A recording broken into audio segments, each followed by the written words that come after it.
Welcome to the Virtual Center for the Study of the Constitution and Civic Responsibility, an ongoing inquiry into the political origins and evolving institutions. The Executive Director of the Virtual Center is Dr. Bill O'Brien. He's also your host for this continuing conversation. Here he is now, Dr. Bill O'Brien.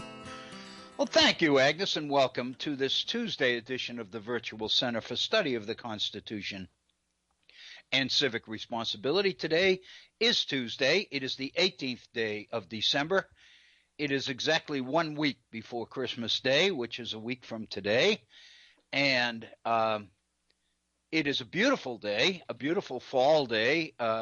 It's chilly outside, but the sun is shining and the sky is blue and the wind ain't blowing, and it's really not too bad a day at all. So the fact that we have a program today, I was thinking yesterday that I wasn't going to be able to do one, but the fact that we have a program today is kind of a little bit of a plus for me. I appreciate it. Let me remind you that we will be having a guest tomorrow who'll be calling in around the 1 o'clock, right at the beginning at the 1 o'clock hour. And he'll be talking about Sino-American relations, the whole situation going on in the Far East. And again, I'm not really sure where it's going or how long it'll take or whatever. I told him to take as long as he needed because it's an opportunity to get all the information out there that he's got, and I kind of anticipate he's got quite a bit. So I'm hoping that tomorrow's program is going to be one that we'll be able to talk about for a while. Also, let me remind you that with Christmas coming on Tuesday, I'll be leaving on Saturday and be gone for the better part of next week. We're coming back next weekend. So we will be back for New Year's, but we will be gone over Christmas, so we won't be doing live programs here in the Virtual Center next Monday, Tuesday, or Wednesday. So I just kind of wanted to alert you to that. Also, want to invite you to participate in our program by sharing with you our two phone lines. They are direct lines into the Head On Radio Network studios. And if you do call in, Agnes will get your name, and if you want to use it, you don't have to use your real name or your full name or whatever. We're not trying to nail anybody. We just basically wanted to know a name that we can call you. So if you'd rather use a name that isn't yours, feel free to do that. The point is, we would love to hear from you, and would love to hear your thoughts and your ideas on some of the issues that we've been touching. We're going to be dealing with a couple of more today. And I also promise you that it will not be hostile. By nature, I'm not. I couldn't make it on Fox, I don't think, because I'm not hostile enough. I try to give, and I've done it since I was very, very young, but I've tried to give everybody the benefit of the doubt, and I've tried to see the positive aspects of different points of view that people bring to the fore, even if I don't agree with them. I will not attack them until I really understand and have really given it the best I can. So what I mean is, you're not calling into a hostile environment, so please don't worry about that. Our phone numbers are area code 304, both of them. One of the numbers is 304-574-8178. 304-574-8178. The other number, same area code, 304-640-2829. 304-640-2829. If you'd like to communicate your thoughts directly with me and not get on the air, by all means, we encourage you to do that as well. You can do that in two ways. You can either send me an email, or you can communicate directly with me via our Facebook page. If you're more comfortable with email, my email address is waobrien906@gmail.com. That's W.A. O'Brien, O-B-R-I-E-N, 906 at gmail.com. If you go to our Facebook page, just go to the homepage of Facebook, facebook.com, and you'll see a search box at the top of the page. If you type in the Virtual Center for Study of the Constitution, you'll be onto our Facebook page and you'll see a number of postings there. And with each posting, there are two links, a share link and a comment link. If you click on the share link, it will send that posting to all the friends on your Facebook page. If you click on the comment link, it'll give you an opportunity to directly comment to me on that particular posting. That's really the presumption of the whole setup. But it doesn't have to be on that posting. You can just use it as an alternative to email if you'd like, and just launch into whatever it is you wanted to respond to as it relates to the Virtual Center program. The point is it comes directly to me, and it won't be that long because my Facebook account alerts me that there has been a comment to a particular posting. And when I go on Facebook, it takes me directly to that posting, which means I see your comment immediately. And I'd like to, take the leeway to make a determination. If it's something that I think our listeners ought to hear, then I'll try to get it on the air for you. The point is, we would love to hear from you. We would love the feedback, the interaction. And whatever we can do to make this experience better for you, we'll try to do. And that, I think, is a commitment that hasn't varied from the first day we were on the air. And I know Bob, in his evening program, been on quite a bit longer than I have. He feels the same way. Whatever might make our programming more beneficial for you, we're more than willing to do. So, with that, let me get into today's program a little bit. As I mentioned, I want to go back to we spent yesterday, if you recall, if you were with us. If you weren't with us, then it's probably a good idea to kind of share with you, with our listeners, what we did do yesterday. We spent the bulk of yesterday on a Benjamin Rush series of letters to both Thomas Jefferson and John Adams. And what we saw in this primary materials is what I thought was a pretty neat story. Rush was trying to find a way to bring Adams and Jefferson back together again. He was friends with both of them. He remained friends with both of them. And it really pained him that they were not communicating with each other, that they had a fallout over political differences from the 1790s. And it really was something that neither one of them seemed to be able to overcome. And so from the time that Jefferson defeated Adams in the election of 1800, the two never communicated again. In fact, and I didn't mention this yesterday, but I think it's probably worth noting, Adams did not even stay around for Jefferson's inauguration. Adams headed back to New England, back to his farm in Quincy, in Braintree, and did not even attend Jefferson's inauguration. From that point on, they didn't speak, they didn't communicate, and it looked like that would be permanent. It was in 1809, after Jefferson left the presidency in 1808, that Benjamin Rush had the dream.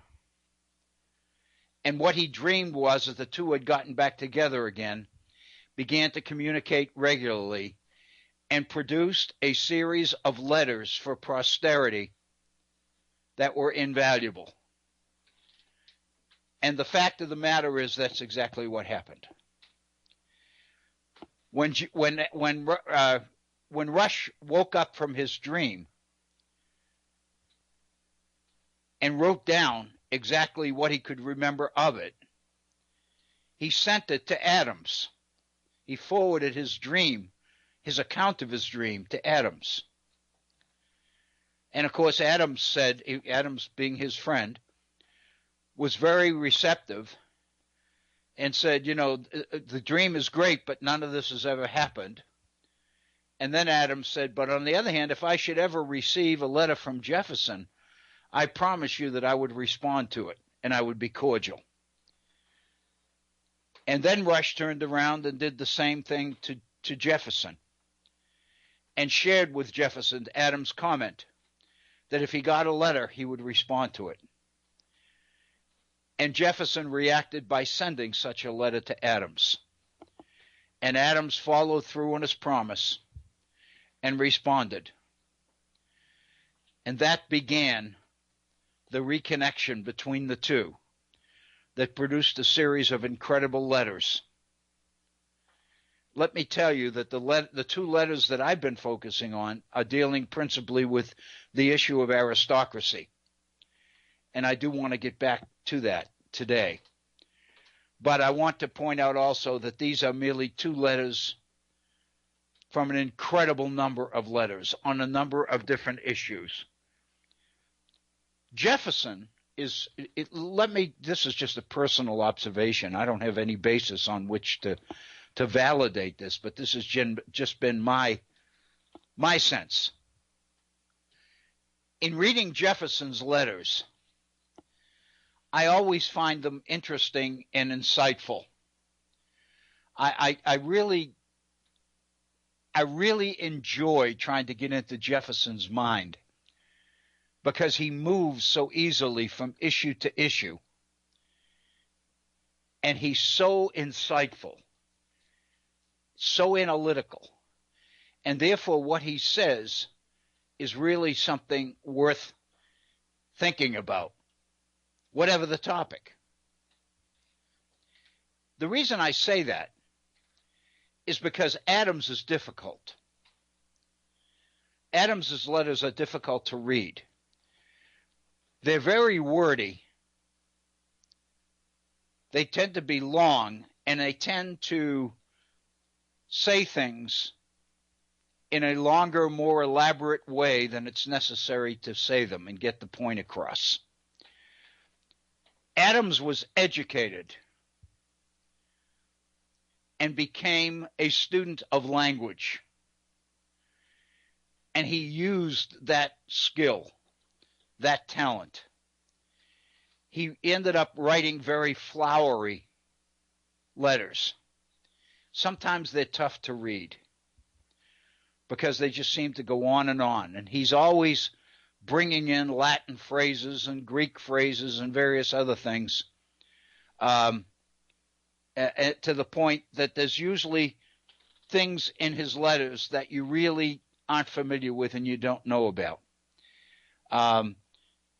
It's the same if you read Adams's speeches as president, for example. It's the same kind of thing. And the irony is this isn't just me, but one of the most interesting things is Adams published or wrote his 3-volume Thoughts on Government in the mid-1780s.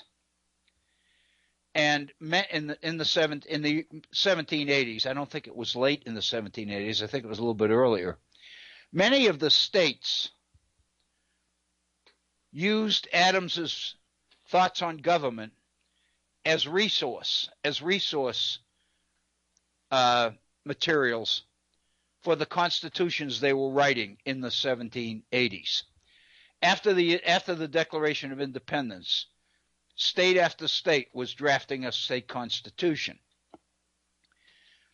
And many of them relied on Adams's volumes because Adams had studied different forms of government. There was a lot of information in there that was very valuable.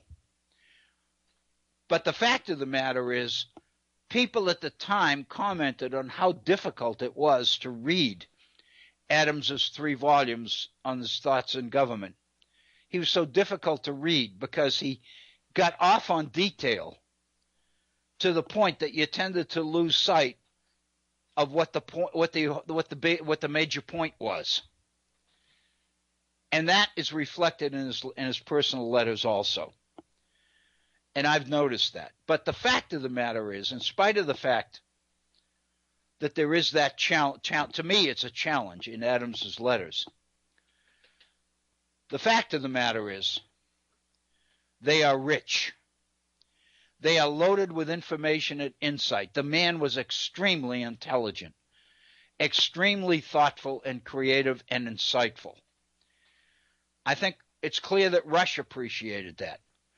Rush called John Adams and Thomas Jefferson the North and South poles of the American Revolution. I think that's an incredible compliment to both of them.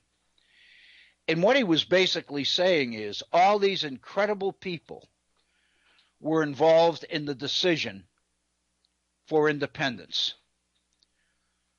But you have to kind of acknowledge that Adams and Jefferson seemed to stand out from the group.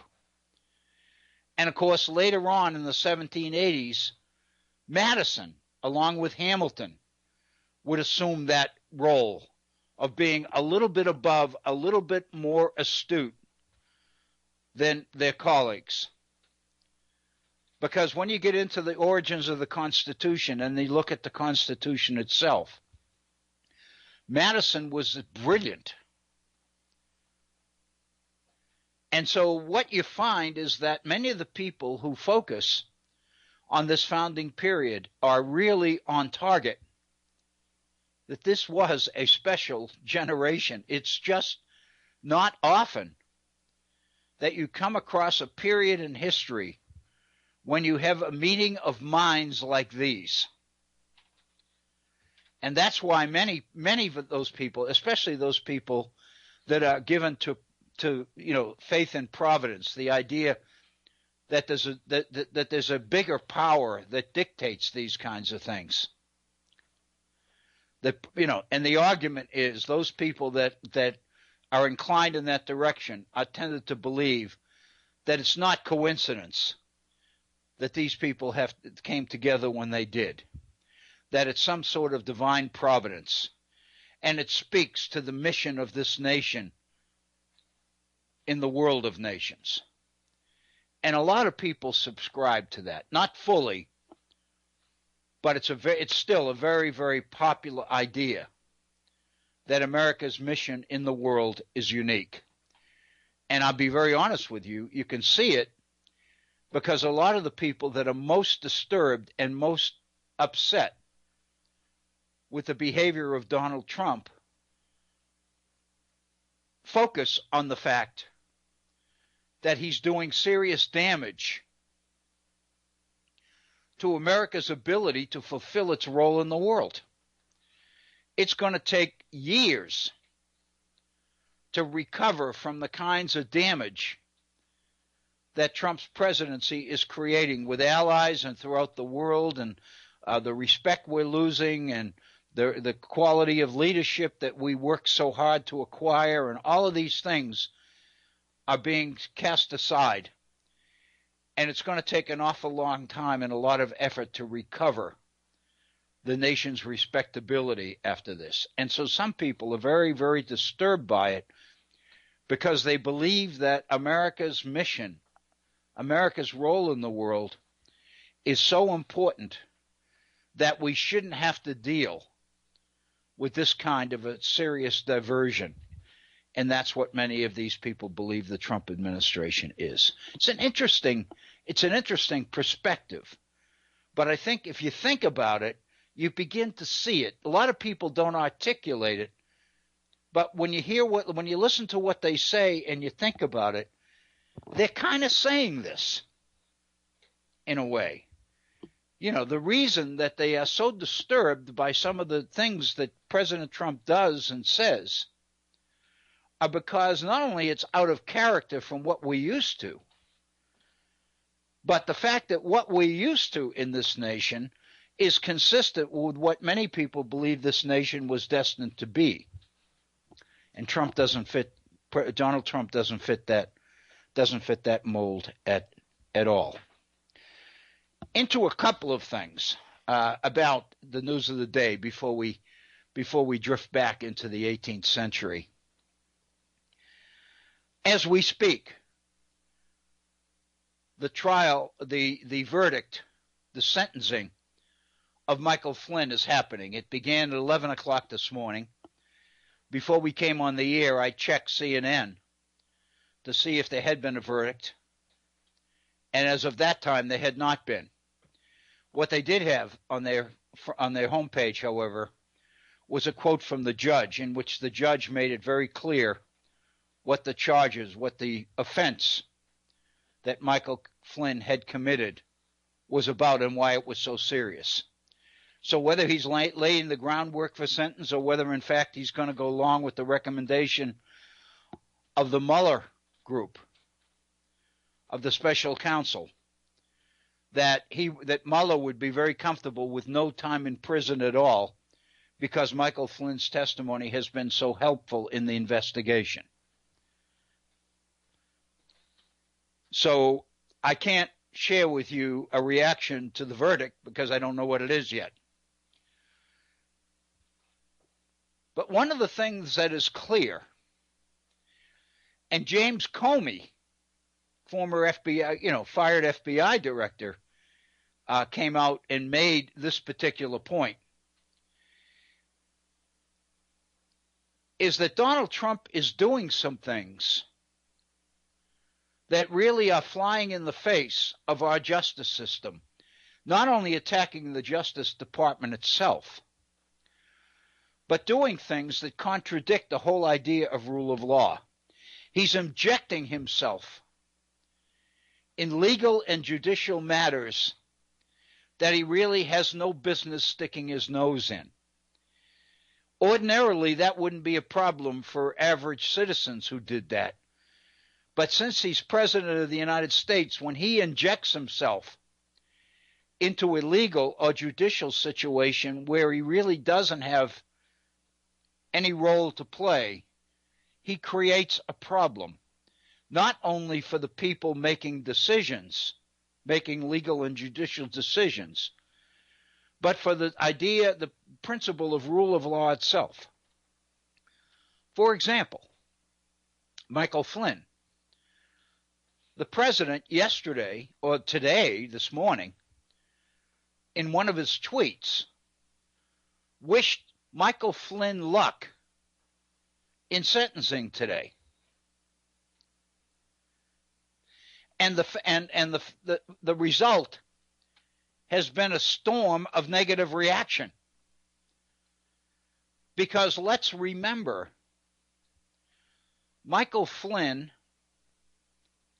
is a self-confessed felon. He pled guilty to a crime.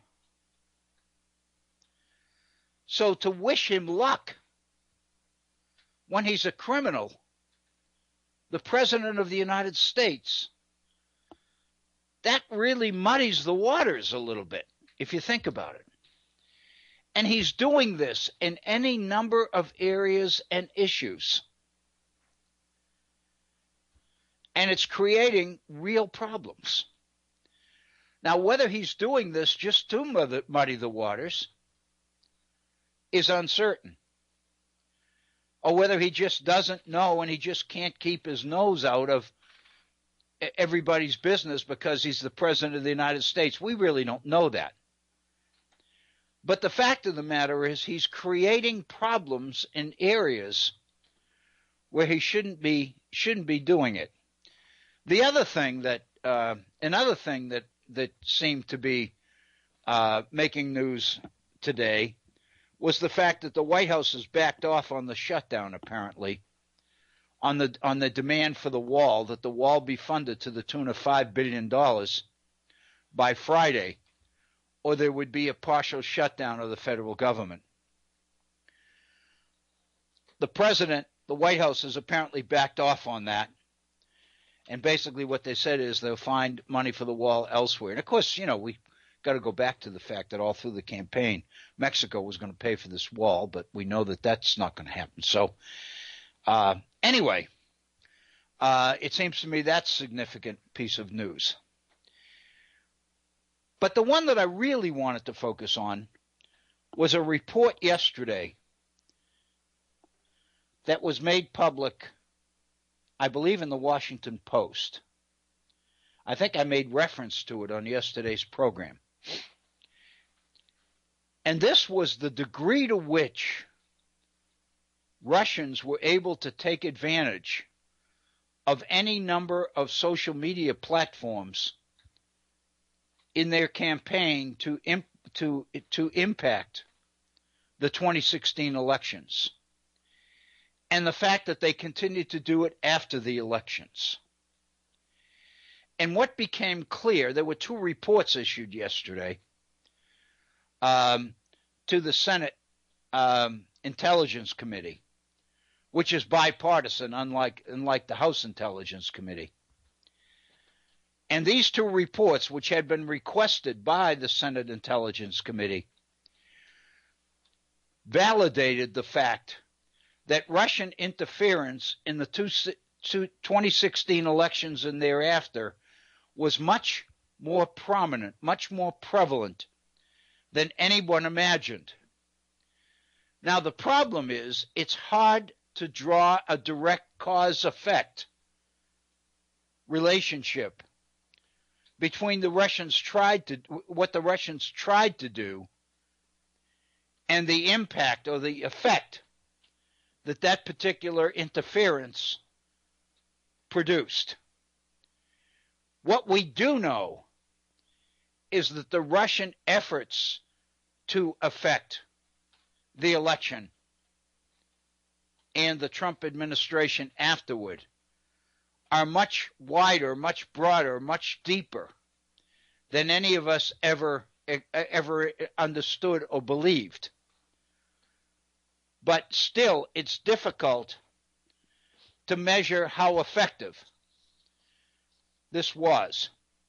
In this morning's Times, New York Times, Michelle Goldberg writes a column, and she basically states in her title that Russian interference helped elect Donald Trump. That's a definitive statement. And to put that in the title of the article suggests hard evidence. But in reading the article, I would suggest that the evidence is persuasive, but not conclusive. Because the reality is, there's really no way to quantify the impact. What we can do is quantify the effort. And because you quantify the effort and because the numbers are impressive, that gives you comfort in drawing a conclusion that a significant effort like this must have produced results.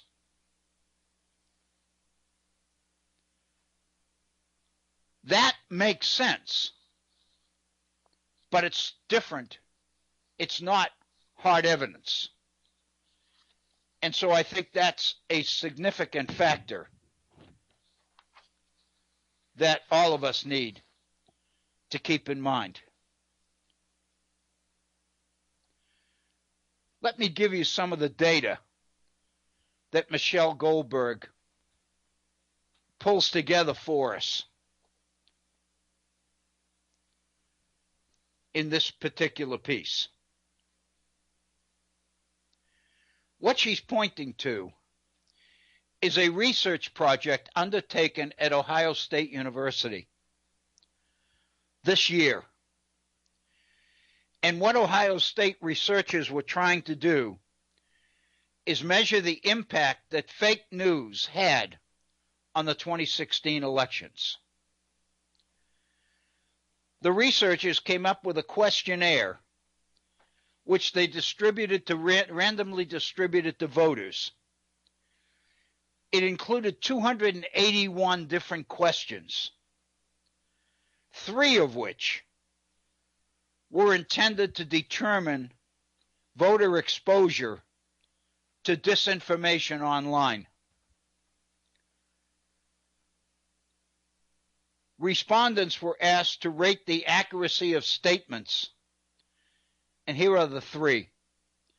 Statements claiming that Hillary Clinton was suffering from a serious illness.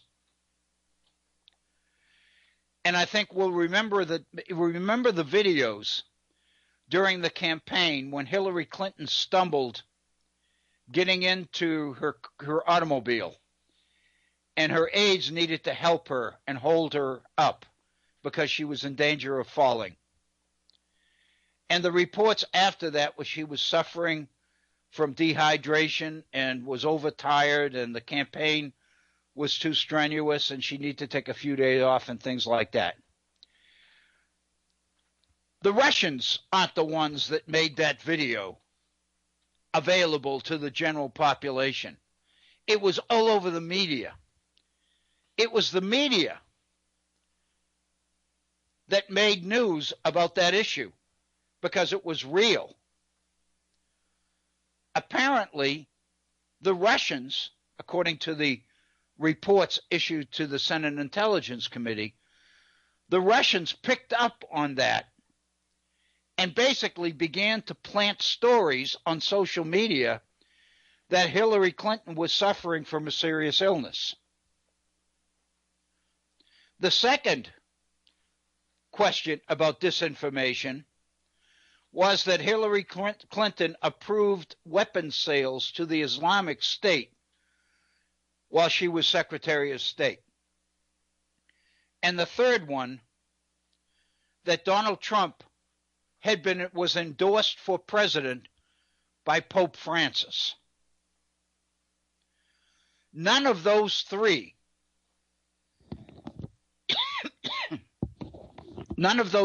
stories are true.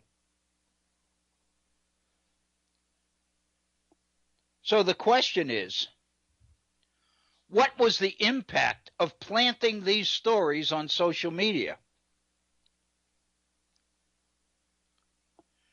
The researchers at Ohio State, there were 3 of them, Richard Gunther, Paul Beck, Eric Nisbet, said, quote, "Belief in these fake news stories is very strongly linked to defection from the Democratic ticket by 2012 Obama voters." Translation: many of those who voted for President Obama in 2012 were dissuaded from voting for Hillary in 2016. And the researchers concluded that stories like these, fake news stories like these, on social media most likely had an impact in their unwillingness to vote for Hillary Clinton in 2016. But you can't measure that. You're speculating it. It's circumstantial. It seems likely that it had an impact, but it's not really possible to measure it. And the fact of the matter is, Republican spokesmen and Republican leaders, of course, had a vested interest in downplaying the impact of the Russian interference, because if you accept the reality of Russian interference, you contribute to the idea that it's only Russian interference that got Trump elected. In other words, you raise the prospect that the Trump presidency is really not legitimate, that he stole the election because of the interference with the Russians. Well, his Republican supporters didn't in any way want to suggest that. So therefore, they downplayed the Russian interference. and joked about it and said basically this is merely sour grapes on the part of the losing Democrats. They're trying to justify a lousy campaign that they ran by trying to blame the Russian interference for their defeat and for President Trump's victory. For example, Michelle Goldberg quotes Rich Lowry in the National Review. Russian contribution on social media was piddling and often laughable, unquote. That's what Rich Lowry said. Adrian Chen, who reported on the Internet Research Network for the New York Times. The Internet Research Network is the network that really organized the Russian PR campaign on social media. Adrian Chen was on MSNBC, and he called this whole thing essentially a social media marketing campaign with 90 people, a few $1 million behind it, run by people who have a bare grasp of the English language and not a full understanding of who they're targeting, unquote.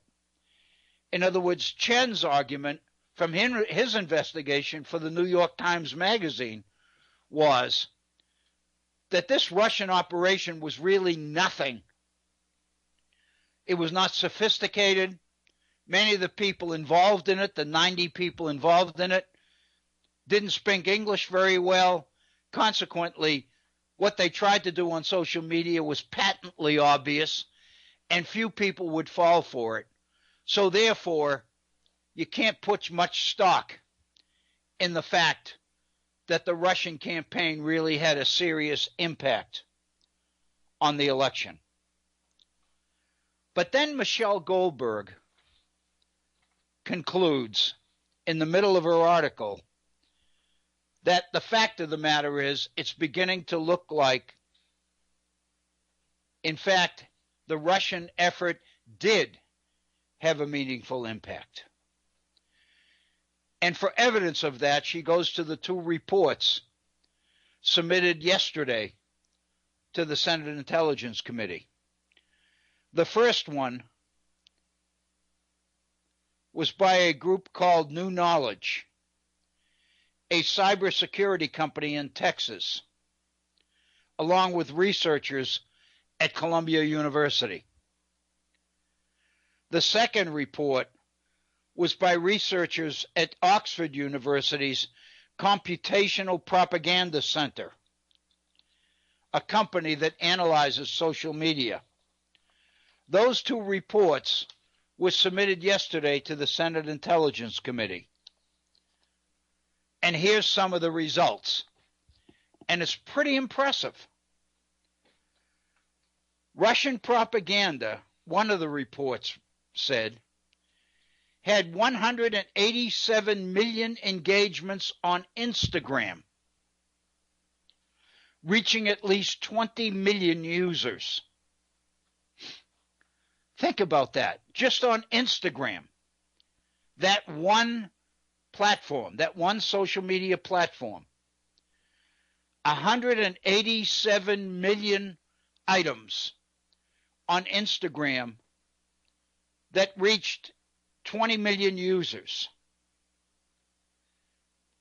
76.5 million engagements on Facebook, reaching 126 million different people. Approximately 1.4 million people, the report said, engaged in tweets associated with the Internet Research Agency in Russia.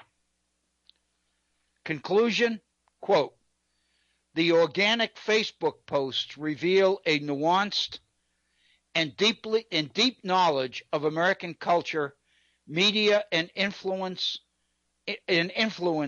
in each community the IRA targeted, unquote.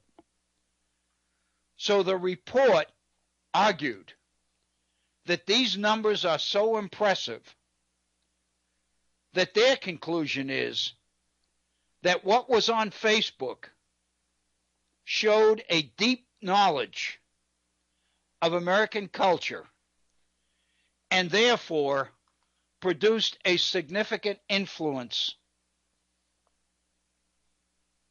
in areas where the campaign was targeted.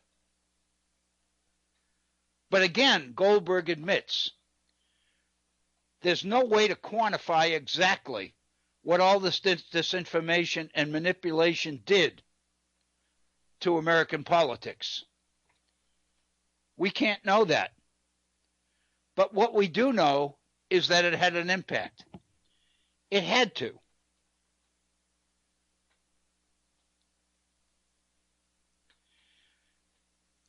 And the fact of the matter is, it's substantial, it's circumstantial, but it's a little bit hard to argue that anything that big did not have an impact, especially when you realize that 77,000 votes in 3 states gave President Trump the election. Michigan, Wisconsin, and Pennsylvania. A total of 77,000 votes in those 3 states gave President Trump those 3 states. If he hadn't gotten them, he wouldn't have had the majority in the Electoral College. So therefore, because the election was so close and the number of votes which affected the outcome is so small, then Goldberg's argument is you have to conclude that a Russian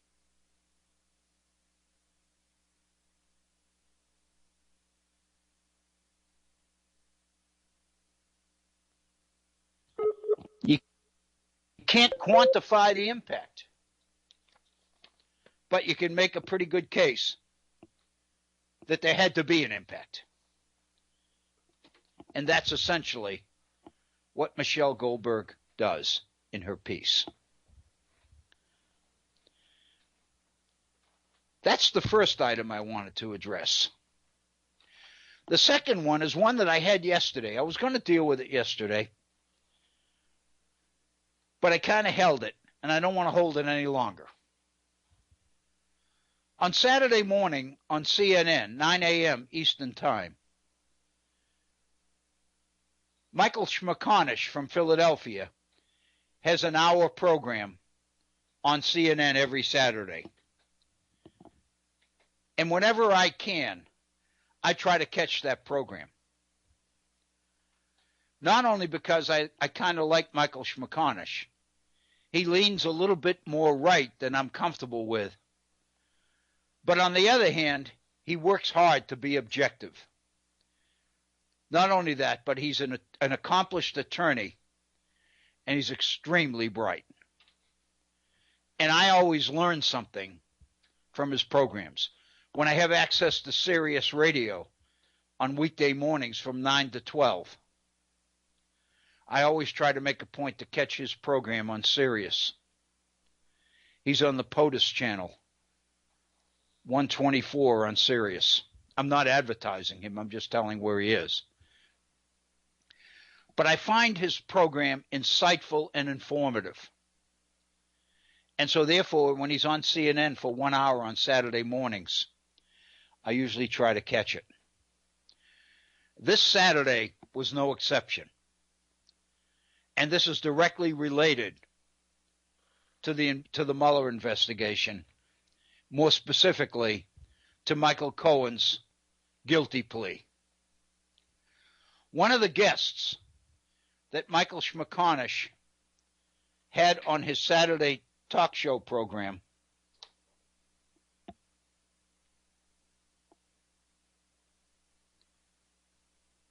was Bradley Smith. Bradley Smith was a former chairman of the Federal Elections Commission, the FEC. And in the National Review, which is a conservative publication, as we know, Smith published an article entitled, Michael Cohen pled guilty to something that is not a crime.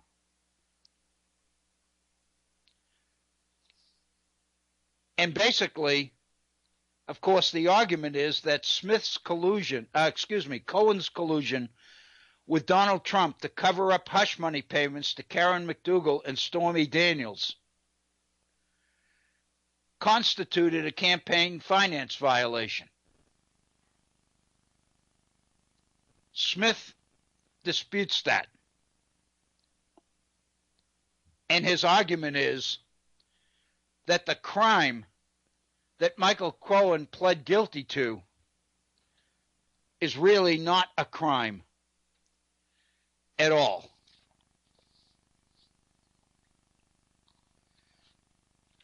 The information, let me first say that the reason I was drawn to this article is because most of the conversation since Cohen's guilty plea, most of the conversation on the part of those who are anti-Trump revolves around this guilty plea.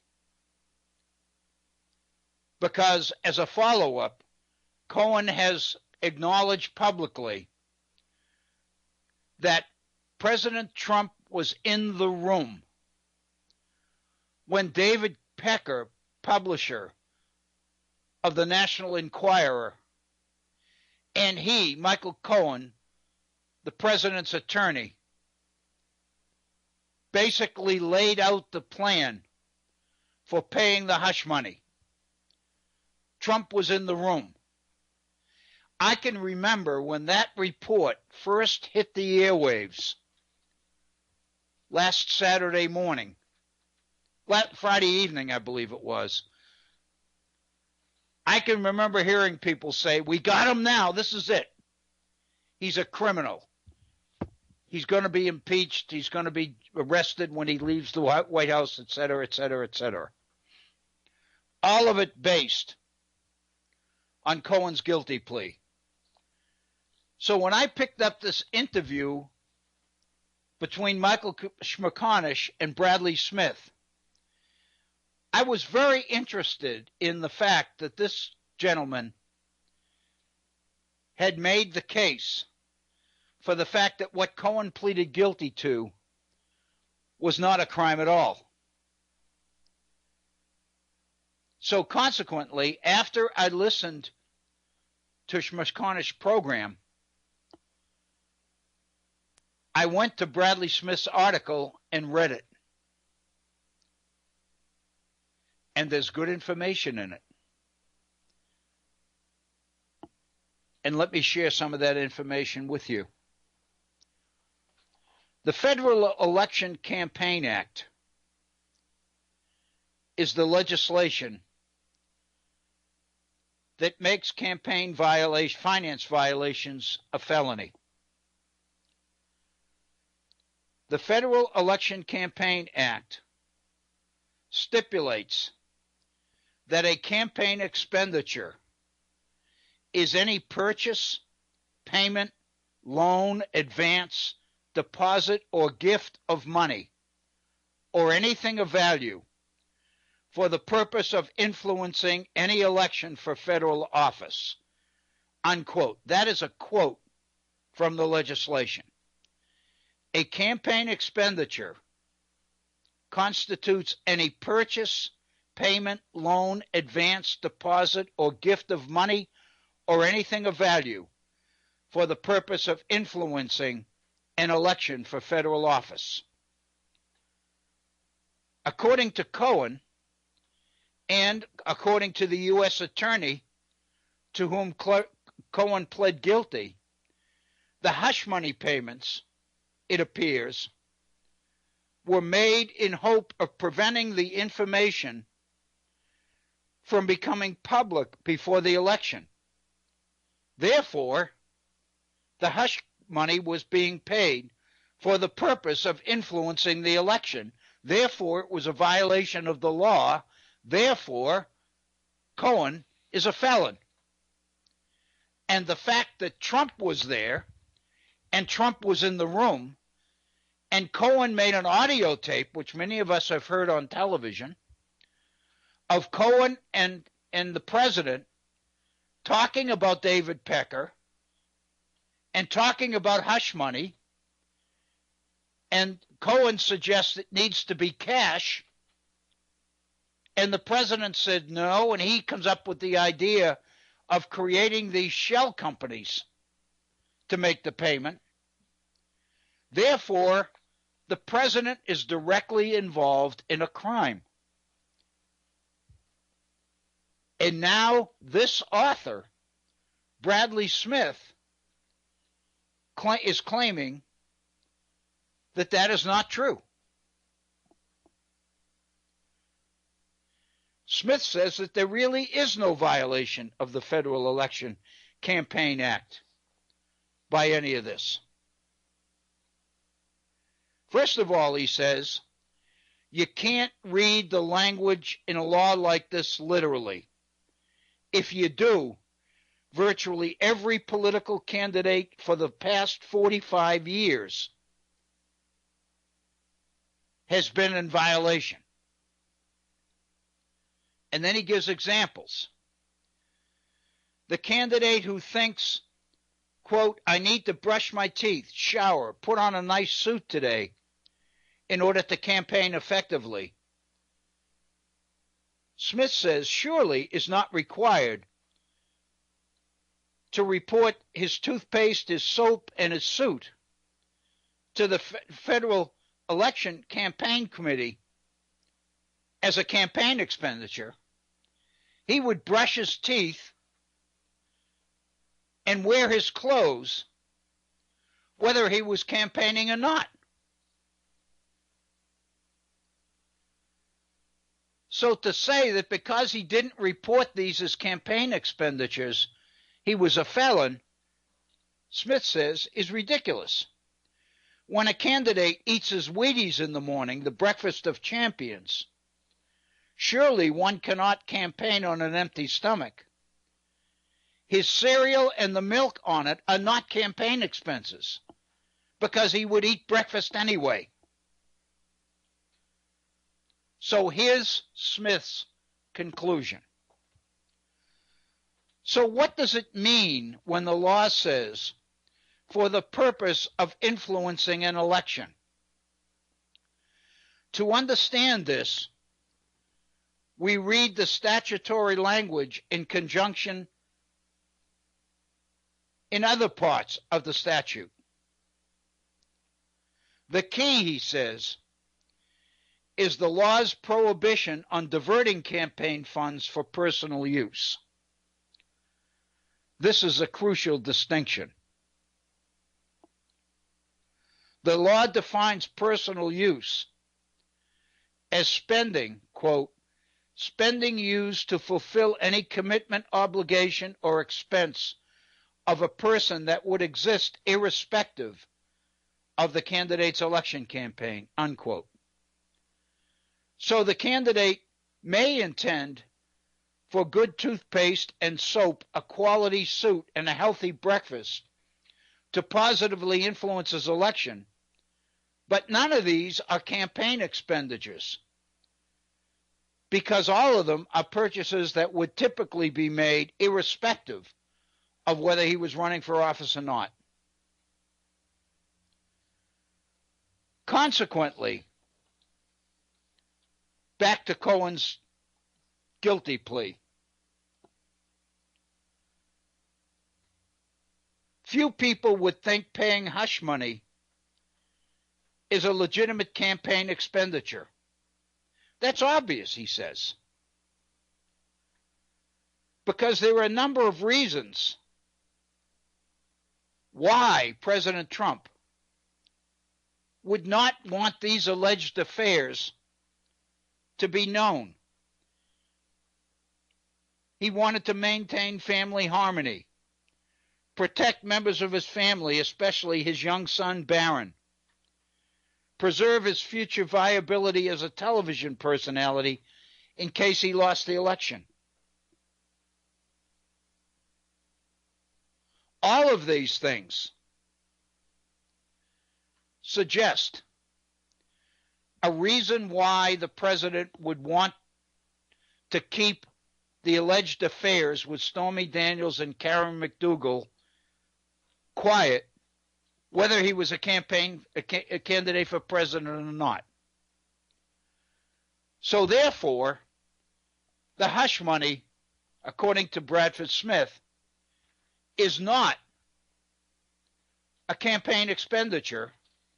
Therefore, it's not a violation of the campaign finance election law. Consequently, Michael Cohen pled guilty to something that really isn't a crime.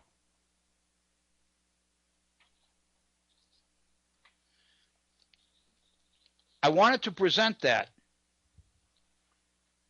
because Smith's article is so powerful.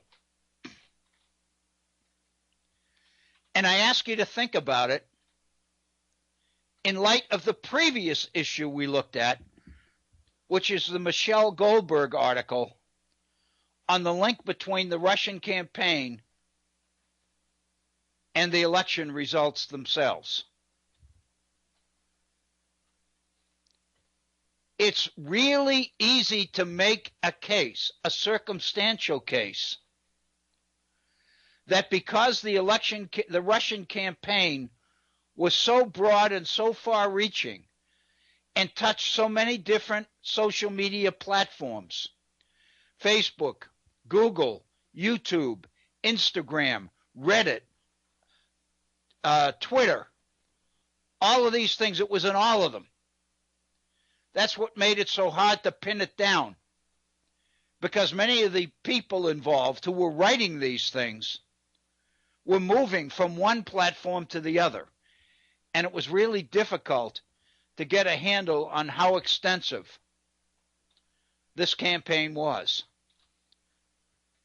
So you can prove that it was an extensive campaign, much bigger than any of us initially thought. You can presume, therefore, that it had an impact on the election since the election was so close. But you can't document, you can't quantify precisely what that impact was. You can presume it was significant, especially since the election was so close. But you can't document it. And that's what makes this question, this issue, so difficult. Now go to the Cohen pleading guilty on the hush money.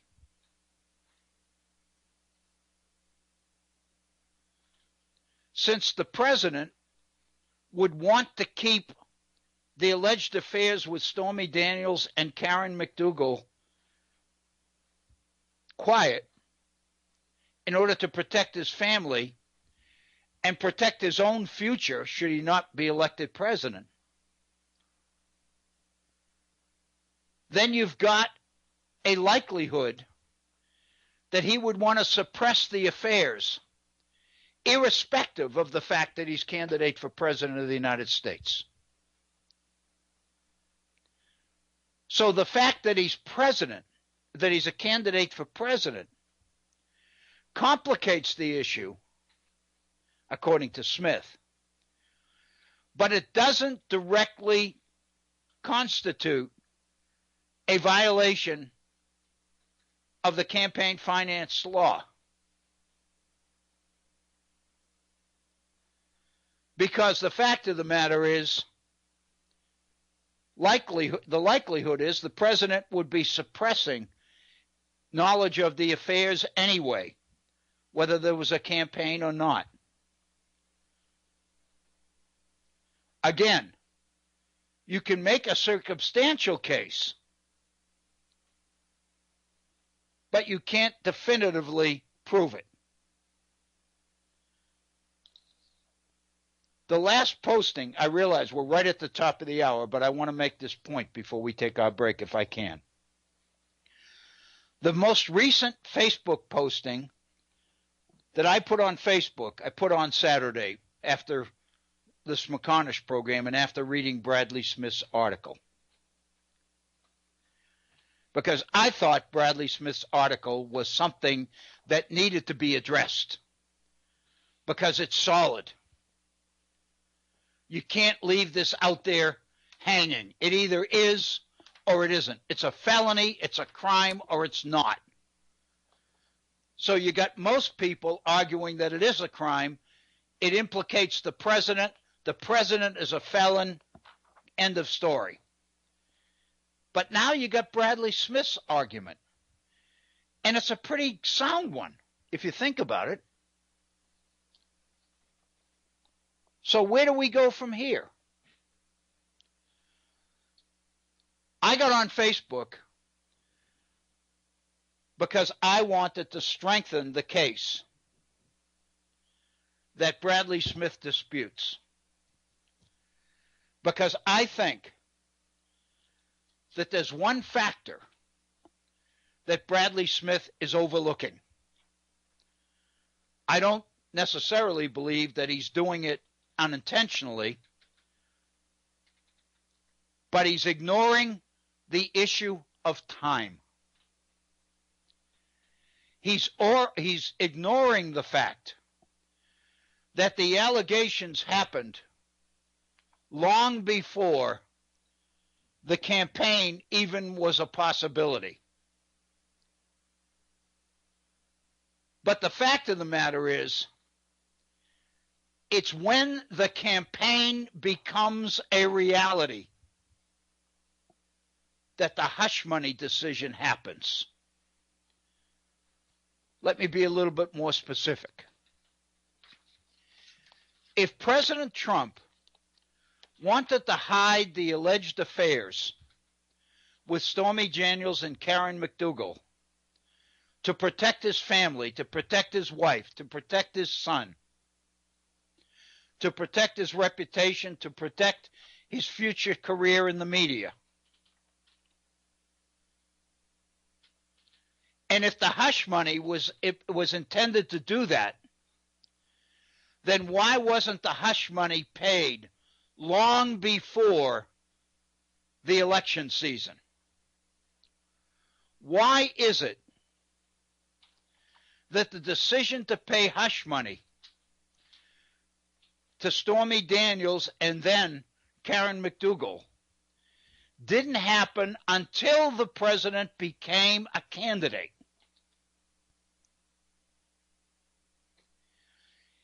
During the campaign, during the time between the ride down the escalator at Trump Tower for the announcement and the Republican convention in Cleveland in July of 2016. During that period, there was no hush money paid.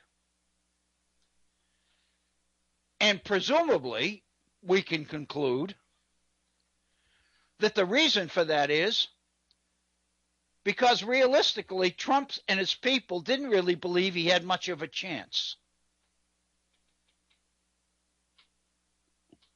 Chances are that he didn't want information about Karen McDougal and Stormy Daniels to come out because he didn't want his wife and son and anybody else to know about it. But on the other hand, he wasn't paying hush money to keep them silent Because even though he made an announcement that he was going to be a candidate for president, there were 16 or 17 other candidates. And he didn't believe, his people didn't believe he had a chance. The polls that were being taken had Jeb Bush as the favorite. Chris Christie was second. Ben Carson was third. And there were a number of other candidates as well. In July of 2016, the Republican convention met in Cleveland and nominated Donald Trump as the Republican candidate for president. It's in July that the Cohen conversation with Trump and the decision to bring in David Pecker in order to silence Karen McDougal happened. In other words, there's a direct connection, a quantifiable connection between the flow of political events and the decision to pay hush money. Therefore, I believe that strengthens the legitimacy of Cohen's guilty plea. This was a crime. It wasn't a crime until the decision was made to pay hush money. And the decision wasn't made to pay hush money until the president was the nominated candidate for president of the United States. You can't refute that. Bradford Smith ignored it. I think that's the flaw. That's the fly in his ointment. That's the flaw in his argument. But his argument is pretty powerful. And those who are inclined to support President Trump are going to buy into that argument. That's why I think it's so important that we know about it. It is now 7 minutes after the hour. We're 8 minutes into our second hour. I've run over, and I do apologize. I'd like to pause and take a break, 3 or 4 minutes, before we get into the rest of our program today. I want to go back to the Adams-Jefferson exchange, if I can, because I think that issue is so important. You're listening to the Virtual Center for Study of the Constitution and Civic Responsibility. We're going to pause for a short break, and we'll be right back. I hope you'll stay with us. Thank you.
We now return to the Virtual Center for the Study of the Constitution and Civic Responsibility.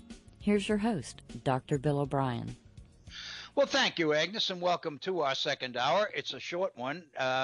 It's 12 minutes after the hour, so we're 12 minutes into our second hour. But that still leaves us 45 minutes, so we've got some time to do some damage, as they say. So if you are just joining us, welcome. We spent the first hour, for those of you who weren't with us, looking at a couple of issues that are on the front pages today.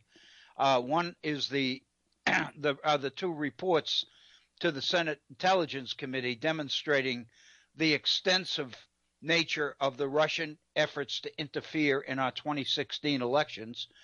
And what we were focusing on is the difference between circumstantial evidence and substantive proof. That while we can demonstrate that the Russian effort was extensive, it's a little bit difficult to document the exact results on the election itself. We can speculate, we can basically come up with all sorts of circumstantial evidence to strengthen our argument. But on the other hand, it's a little bit difficult to prove beyond any doubt at all that the president's election is illegitimate, because the Russian efforts to interfere with the election were so significant that they indeed cost Hillary Clinton the White House. It's a little bit hard to make that. It's a little bit hard to prove that. And then in the first hour, we went to a second issue, which is the issue of Michael Cohen's guilty testimony on the payment of the hush money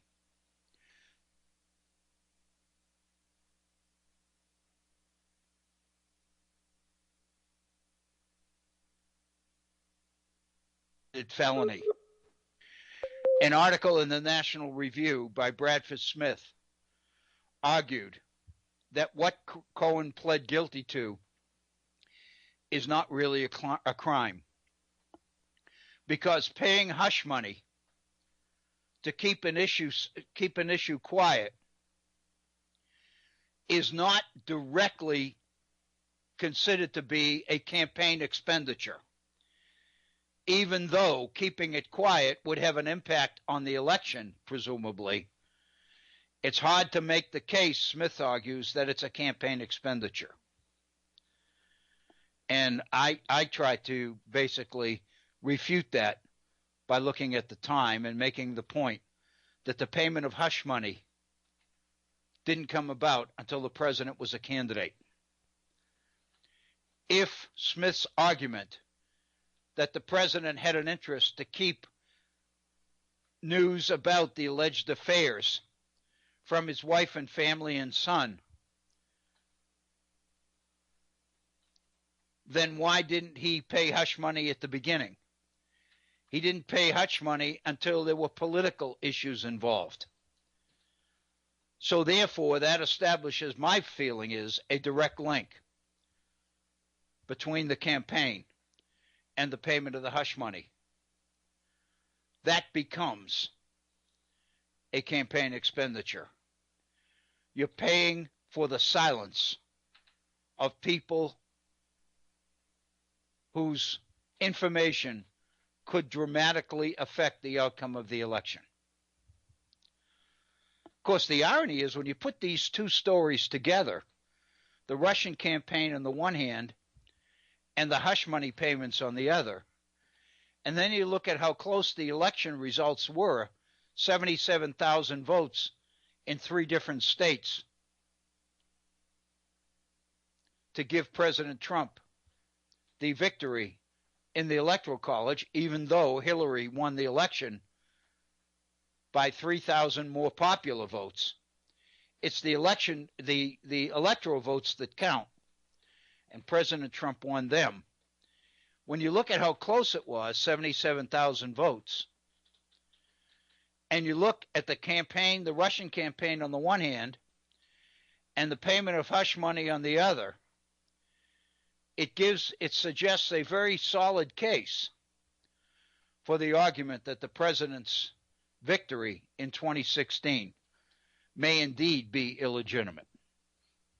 But Again, it's a little bit hard to nail that down definitively. Welcome to this second hour. We're at 17 minutes after the hour.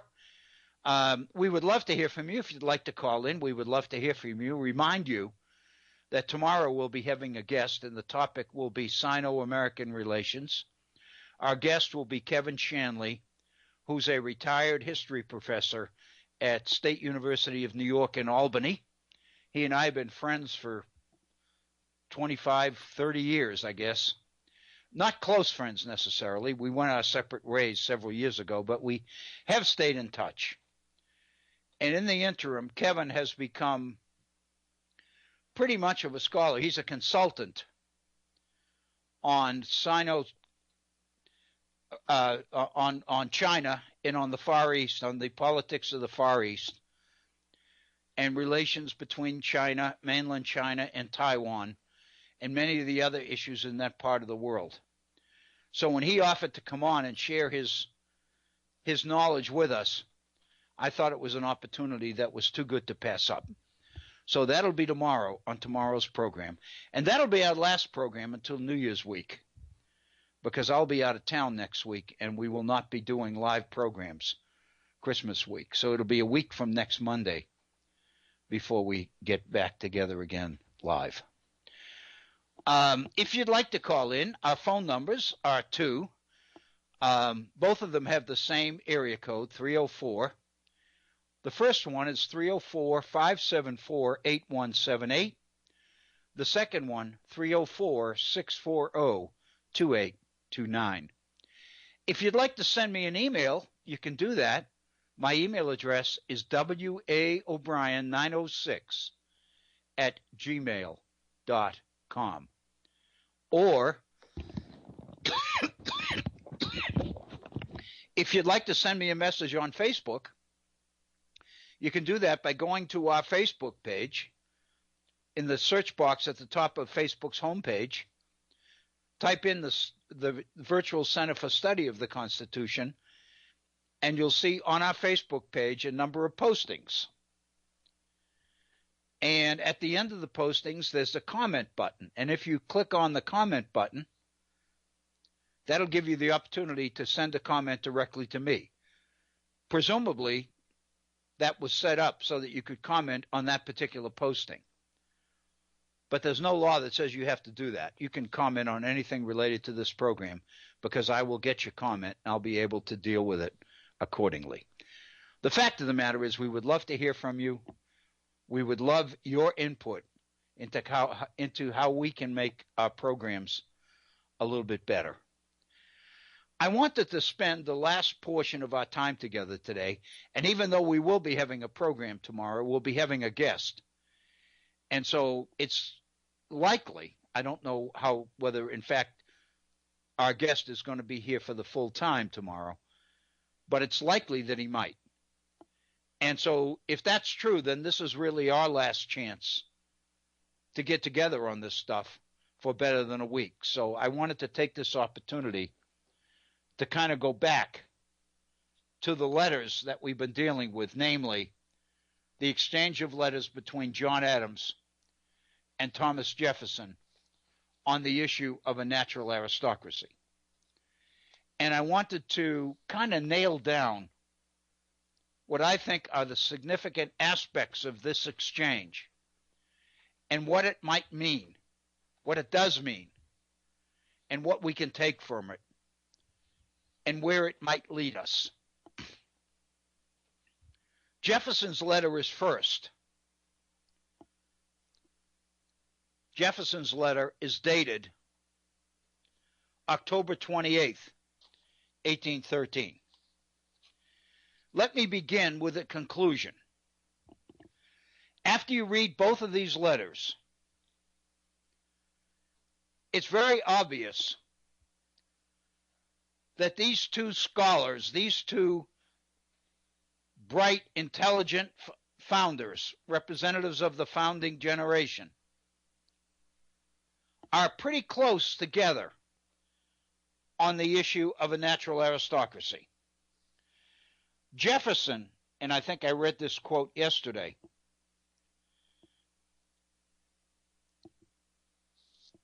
Jefferson says that the natural aristocracy I consider as the most precious gift of nature for the instruction, the trusts, and government of society. And indeed, it would have been inconsistent in creation to have formed man for the social state and not to have provided virtue and wisdom enough to manage the concerns of that society, unquote. Jefferson believes that what he calls the natural society is the true gift of any society, because the natural aristocracy identifies your most talented, skilled leaders, the people who are most capable of making the right decisions on the major issues. And so the fact is, any society wants its most important decisions to be made by the right people. It's a little bit hard to argue against that logic. So therefore, the first conclusion I think we have to reach or make is in Adams's first sentence in his response to Jefferson's letter. Adams says, to open his letter, "We are now explicitly agreed in one important point, that there is a natural aristocracy among men, the grounds of which are virtue and talents," unquote. So they agree on that. And I think that's important. Jefferson raises the issue of the difference between what he calls a natural aristocracy and an artificial aristocracy. The natural aristocracy, Jefferson said, is based on a combination of virtue and talent. The artificial aristocracy is, for the most part, based on inheritance, wealth, name recognition, family name. In other words, you are a member of this aristocracy because you were born into it. You are born into a family and born into a level of wealth and position which gives you such a leg up on everybody else that you naturally slide into positions of power and influence in society, to the point that you end up being included in decisions which you really may not have the skills and the talents or the virtue to make intelligently. Jefferson's concern is we've got to separate, distinguish between a natural aristocracy and a pretended aristocracy. And Jefferson's answer or solution to that challenge is to create our own aristocracy. Adams, it turns out, doesn't believe that it's possible to make the distinction between the two. What Adams relies on is the fact that even though occasionally there are going to be people admitted into the natural aristocracy who don't really belong there, who get in there because of talents or skills that they have, or the fact that they're born into it, but they don't really deserve to be there.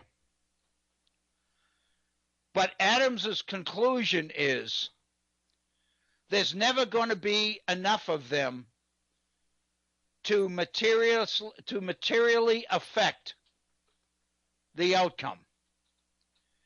In other words, as long as we're careful and as long as we're astute, as long as we pay close attention, as long as we know what we're doing,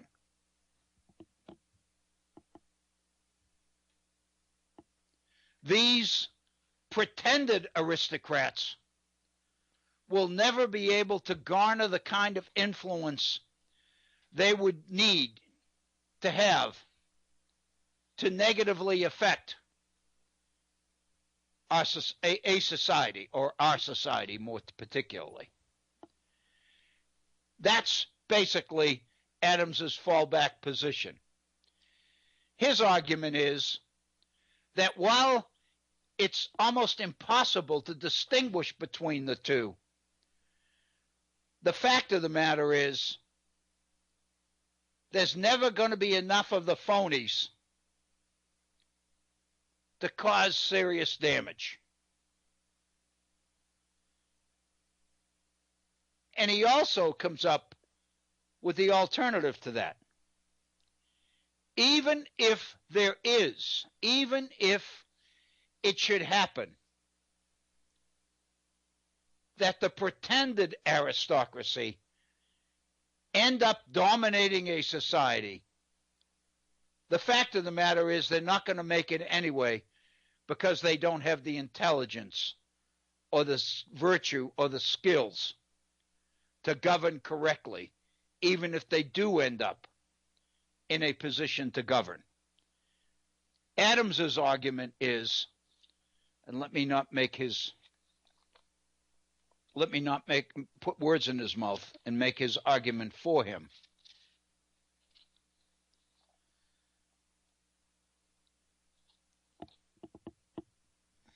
He says to Jefferson, the distinction you make between natural and artificial aristocracy does not appear to me well-founded. Birth and wealth are conferred on some men as imperiously by nature as genius, strength, or beauty. The heir is honors and riches and power,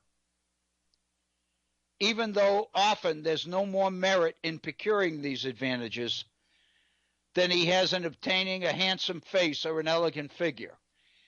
In other words, people sometimes are born with the talent to be able to pretend, to convince other people that they belong at the top, when in fact they really don't have the talents or the virtue to stay there or to belong there. Basically, what he says is, it's not really possible to distinguish between the two. His example is the following. A daughter of a greengrocer walks the streets of London daily with a basket of cabbage, sprouts, dandelions, and spinach on her head. She's observed by the painters to have a beautiful face, an elegant figure, a graceful step, and a debonair. They hire her to sit for them. She complies, is painted by 40 different artists in a circle around her.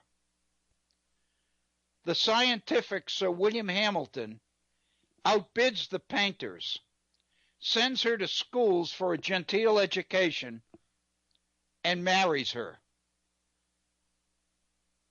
This lady becomes power because of those accidents, if you will. She's not born with the talents and the virtue to be a decision maker for the entire society. But she's able to learn the polish and the manners necessary to convince other people that she belongs there. And what Adams is saying is, such is the aristocracy of the natural talent of beauty. And throughout history, we have millions of examples of this, beginning with Eve.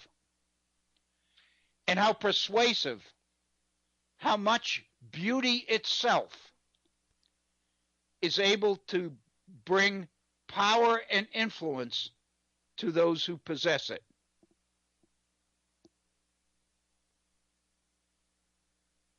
Basically, this is the point. He says, if a descent from pious, virtuous, wealthy, literary, or scientific ancestors is a letter of recommendation or introduction in man's favor, then in effect, he's an aristocrat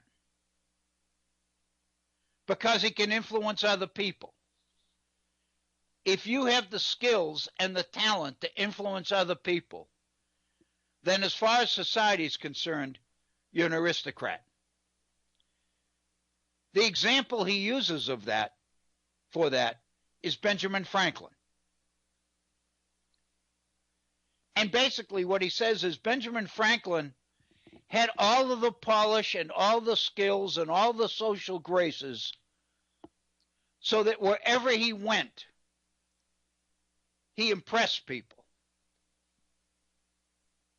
But whether in fact he had the talents and the virtue necessary to be part of what you call, Mr. Jefferson, a natural aristocracy, is questionable. Basically, what Adams believes is that man's self-interest is always going to cause him to work to become more than he really is. And it's a little bit naive to believe that you can spot that and distinguish between that kind of a person and the person who's born with the talents and the virtues necessary to assume and be granted positions of power. Adams says, take away appetite, and the present generation would not live a month, and no future generation would ever exist. The exalted dignity of human nature would be annihilated and lost forever. So your distinction between natural and artificial aristocracy, Adams says, doesn't appear to be me to be well-founded. When aristocracies are established by human laws, and honor, wealth, and power are made hereditary by municipal laws and political institutions. This is where Adams contributes to the discussion. Adams says, whether a person is an artificial aristocrat or a real one, a natural one, you can't tell. Where the problem comes in is when these pretended aristocrats are admitted formally into the natural aristocracy by law. When they reach the positions of power, when they can institutionalize their own position by passing laws and through our political institutions, that's when the artificial aristocracy becomes a problem.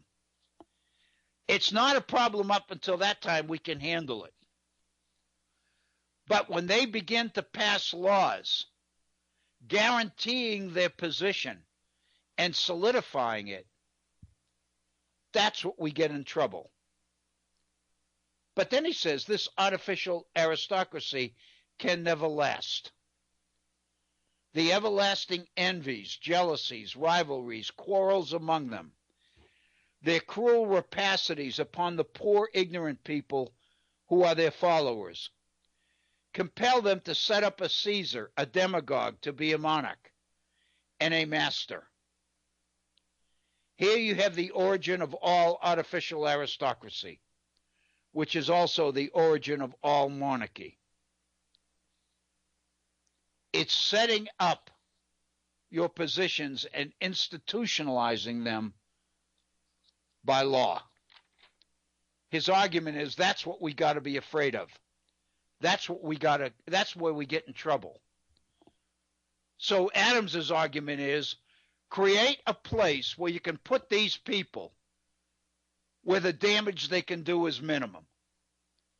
And he sees that in American government as in the U.S. Senate. Put them over there. They can protect aristocracy from the multitudes, but at the same time, the amount of damage they can cause is limited. Basically, what he's talking about is self-interest.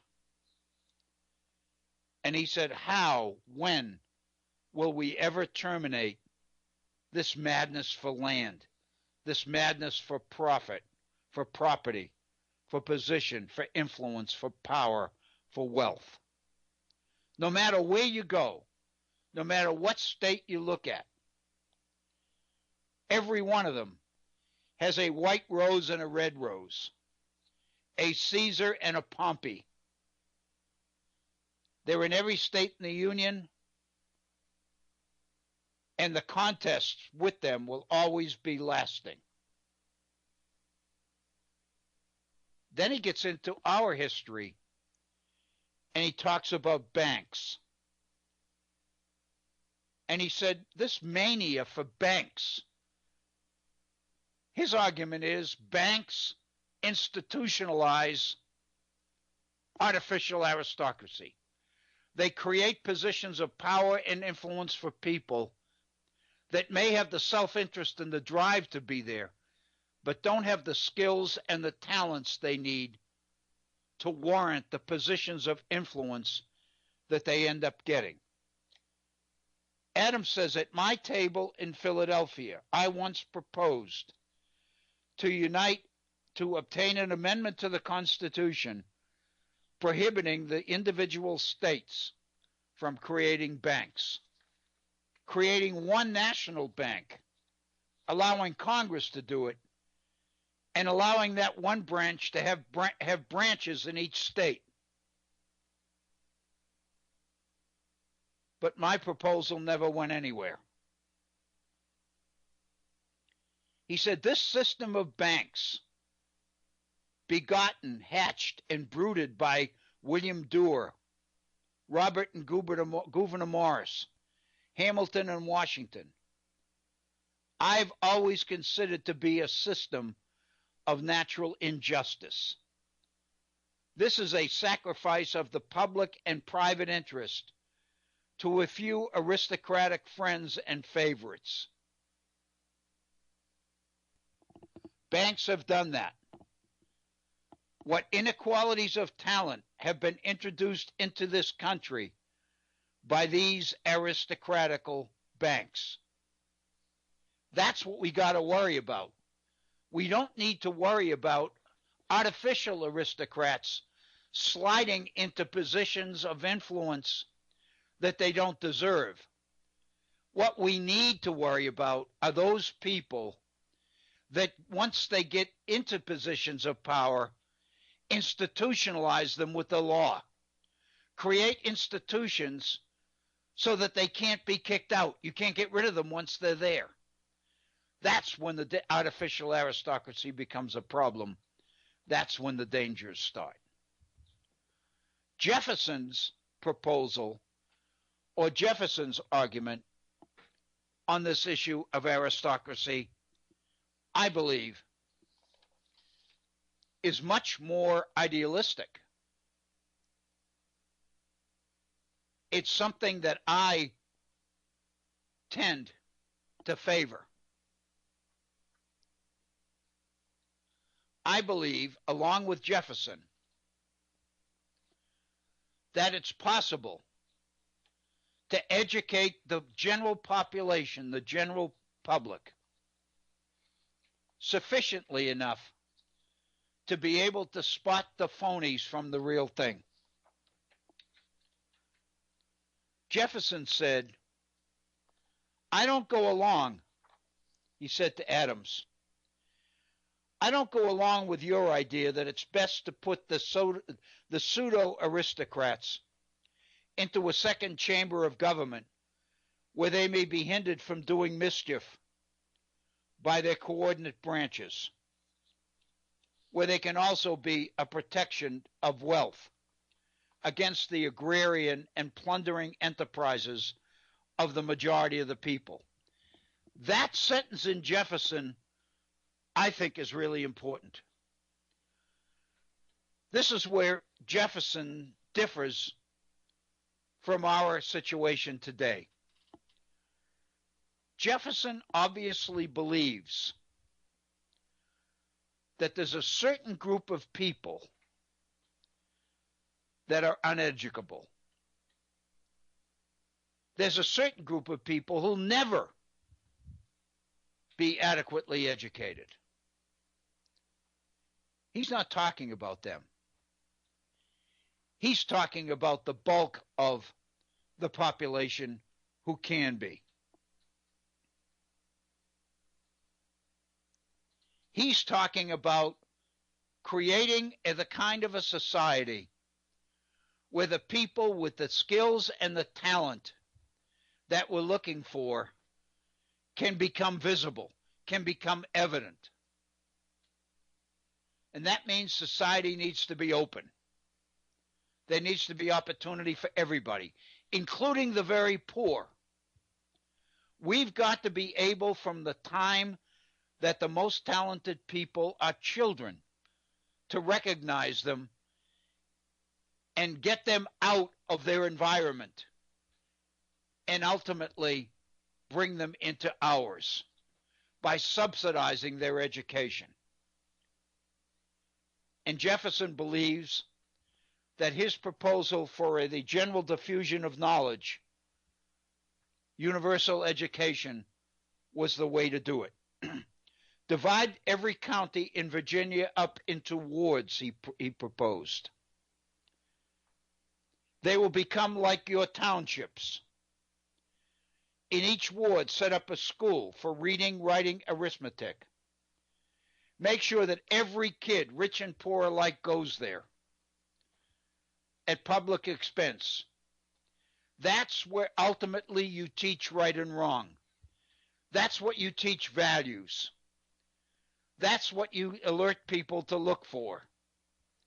What you're doing is preparing your population for the ability to select the right people to make decisions for the whole society. That's what he sees the value of public education being. It's not for the benefit of the individual student or the individual child. Education is for the benefit of society as a whole. It's what makes a republic workable.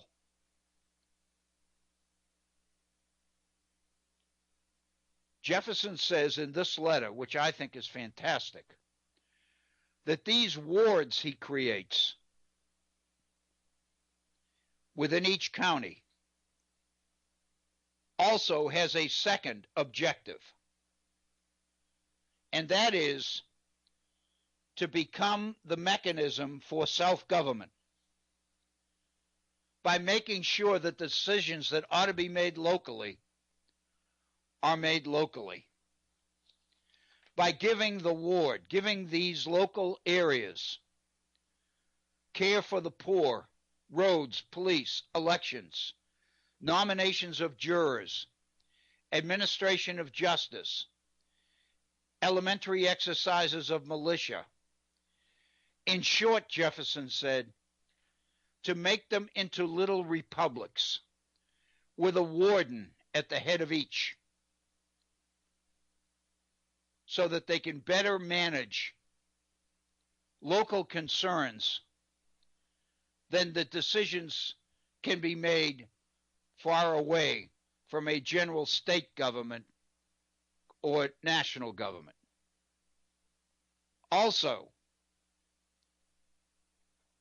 Jefferson believes that by contacting these wardens at one time, you can set up ward meetings on the same day throughout the state to get a genuine sense of what the people want or don't want. In other words, you enable the entire state to act in unison, to act in mass, by organizing your state this way. It's kind of like the New England town meeting, Jefferson said. And he knows that John Adams can understand that. And then he points out that both New England and Virginia are inclined to turn to certain families who've established a reputation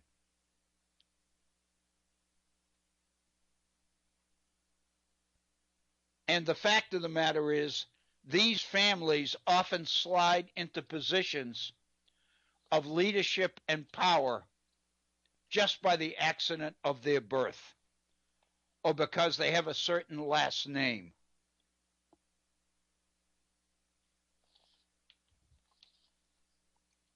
Basically, Jefferson's argument is that we need to rely on making sure that the right people are in the right places to make the right decisions. And the only way to do that is to educate your population so that they can spot talent and make sure that the people that they are voting for are the best people.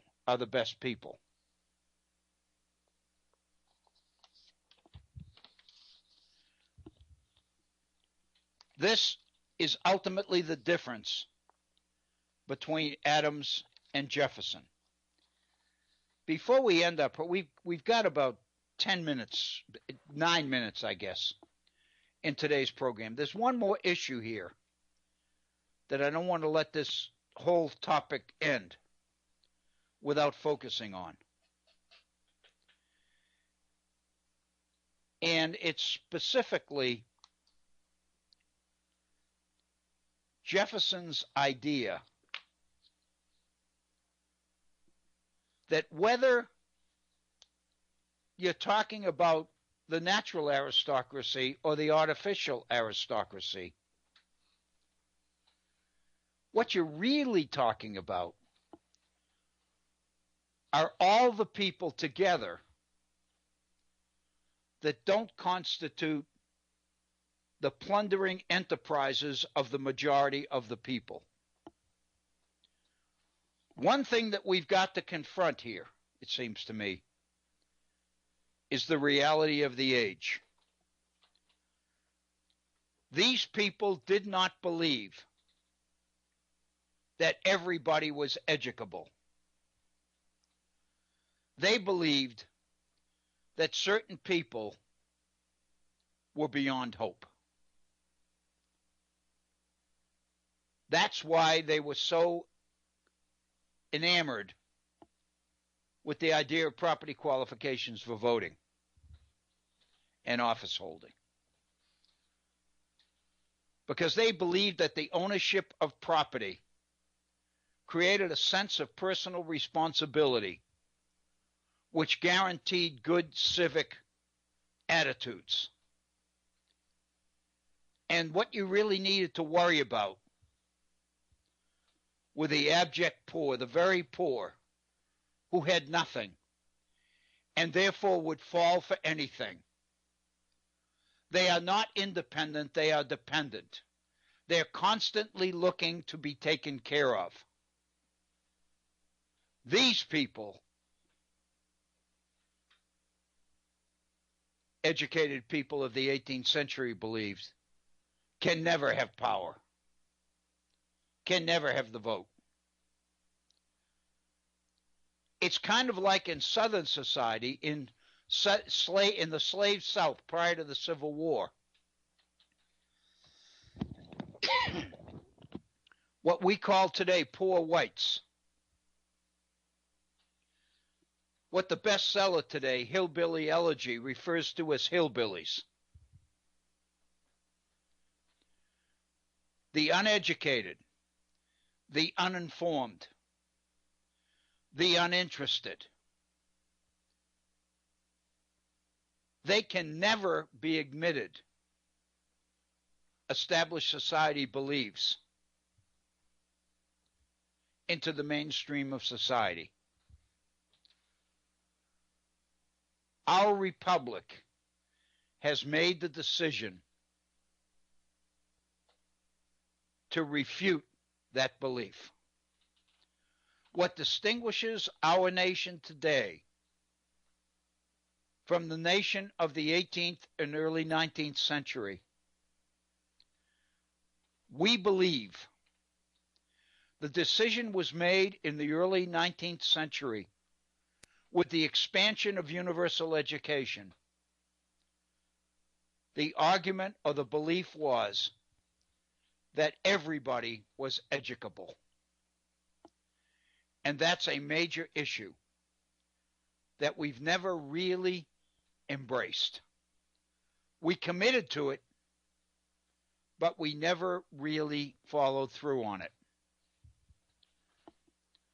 John Adams, in the second paragraph of his letter to Jefferson, lays out this two-tiered society that he sees in the 18th century. He said, "You laugh about this stuff, so do I. But while we smile, mankind have reason to say to us, as the frog said to the boys, what is sport to you is wounds and death to us." And then Adams goes into his view of the makeup of society. When I consider the weakness, the folly, the pride, the vanity, the selfishness, the artifice, the low craft and mean cunning, the want of principle, the avarice, the unbounded ambition, the unfeeling cruelty of a majority of those in all nations who are allowed to have an aristocratic influence. And then on the other hand, the stupidity with which the more numerous multitude not only become their dupes, but even love to be taken in by their tricks. I feel a strong disposition to weep at their destiny, not laugh at their folly. Translation: there are certain people, the multitude, who can never be relied upon to play a positive role in society's decisions. Somehow, we got to find a way to let the right people do it. And we shouldn't waste our time trying to distinguish between natural aristocrats and artificial aristocrats. The fact of the matter is, they're almost indistinguishable. But the reality is, we need them to make sure that the multitude never gets power. So, in a sense, Jefferson and Adams both agree to a point that there are certain people who can only go so far. But Jefferson's plan for universal education pertains to every child, rich and poor alike, for 3 years. You're not going to give everybody the skills in 3 years to give them what they need to become productive citizens. But what you do accomplish in 3 years is teach them what to look for so that they can identify the people who should be making decisions for them. In effect, what you're saying is you can't make the decisions, but we have to rely on you to choose the people who can. And we need to teach you how to do that. And that's the reason for the requirement of public education for 3 years. But once we go beyond the 3 years, if you want more education, you're going to have to pay for it. I think this particular issue is incredibly important in our society as we continue to debate today's meritocracy and the seeming lack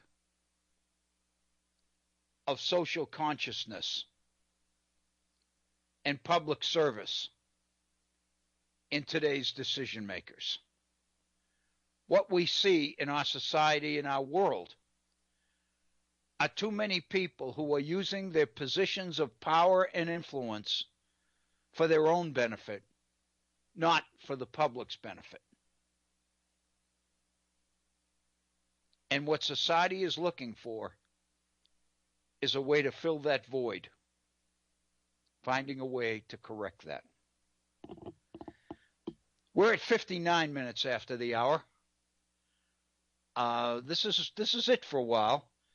I want to thank you for your continued support of the program and for your support of the Head On Radio Network. I do invite you to join us tomorrow. We'll have Kevin Shanley with us.